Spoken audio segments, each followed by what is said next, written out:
வணக்கம் டிடி தமிழ் நேயர்களே.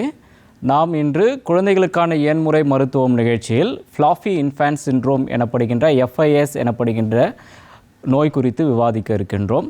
Fluffy infant syndrome அது பாதிக்கப்பட்ட குழந்தைகளை பார்த்தீங்க அப்படின்னாக்கா, இந்த குழந்தைங்க 3 மாதத்தில் தலை நிற்கக்கூடியது நிற்காது. 4 மாதத்தில் 5 மாதத்தில் இந்த குழந்தைகள் கவிழ்ந்து படுக்கணும், ஒரு கழிச்சு படுக்கணும், அப்புறம் முட்டி போடணும், உட்காரணும், எழுந்து நிற்க வேண்டும், நடக்க வேண்டும். இந்த டெவலப்மெண்டல் டிலே எல்லாமே இந்த குழந்தைங்கள நடந்துகிட்டே இருக்கும்.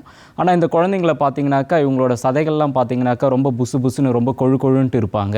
அப்பா அம்மாலாம் நினைப்பாங்க இந்த குழந்தைக்கு எந்த பிரச்சனையுமே இல்லை, இந்த சதைகள்லாம் ரொம்பவே நல்லா இருக்குது, எதிர்பார்த்ததை விட ரொம்ப குழந்தை கொழுன்னே இருக்குது, இந்த குழந்தைக்கு என்ன பிரச்சனையாக இருக்கும் அப்படின்ட்டு யோசிச்சுட்டு இருப்பாங்க. அந்த மாதிரி இல்லாமல் 3 மாதத்திலே குழந்தைக்கு தலை நிற்கலை, ஒரு 6 மாதத்தில் அந்த குழந்தை தவழலை, முட்டி போடலை அப்படின்னாக்கா, நீங்கள் உடனடியாக உங்களுடைய டாக்டரை நீங்கள் பார்க்கணும். பீடியாட்ரிஷியனை பார்த்தீங்க அப்படின்னாக்கா, உங்களோட மெடிக்கல் ஹிஸ்ட்ரியை பார்த்துட்டு அவங்க என்னென்ன கண்டிஷன் இது அப்படின்றத உங்களுக்கு ரூல் அவுட் பண்ணுவாங்க. ஸோ இந்த மாதிரியான குழந்தைங்கள் பார்த்தீங்க அப்படின்னாக்கா, தலை நிற்காது, தலை தூக்குனா கூட ஒரு பக்கமாக விழும்.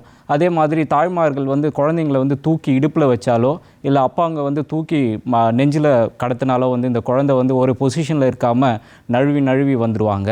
ஸோ இதெல்லாம் தான் ஃப்ளாஃபி இன்ஃபேன்ட் சிண்ட்ரோம் இருக்கிறதுக்கான அறிகுறிகள். இதை நம்ம அப்சர்வ் பண்ணோம்னாக்கா, நம்ம இதில் ஏதோ பிரச்சனை இருக்குது அப்படின்ட்டு நாமளே டாக்டர்கிட்ட போயிட்டு இதை பார்க்கலாம்.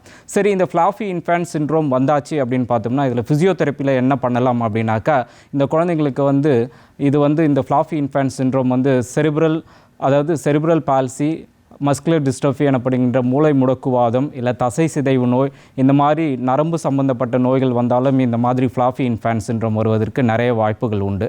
ஸோ இந்த குழந்தைக்கு இது மாதிரி ஏதான நரம்பு பாதிப்புகள் உள்ளதா அப்படின்னு கண்டுபிடிச்சிட்டு அதுக்கான மருந்து மாத்திரைகள் எடுத்துகிட்டு அதோடு நீங்கள் ஃபிசியோதெரப்பி நீங்கள் செய்யணும். ஸோ ஃபிசியோதெரப்பியில் செய்கிறதுல பார்த்தீங்க அப்படின்னாக்கா, இந்த குழந்தைங்களுக்கு சதைகள் வீக்காக இருக்குது, அதாவது பலவீனமாக இருக்கிற சதைகளை வலுவாக்குறதுக்காக எக்ஸசைஸ் செய்வோம்.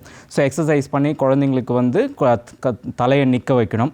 அதுக்கப்புறம் இந்த குழந்தை ஒரு கழிச்சு படுக்கிறது, நெஞ்சு தரையில் நகர்த்தி படுக்கிறது, முட்டி போடுறது, உட்காருறது, இந்த மாதிரியான விஷயங்கள்லாம் சதைகளை ஸ்ட்ரென்தன் பண்ணிட்டோம் அப்படின்னாக்கா ஒவ்வொரு விஷயமும் நம்ம கேரி அவுட் பண்ணுவோம்.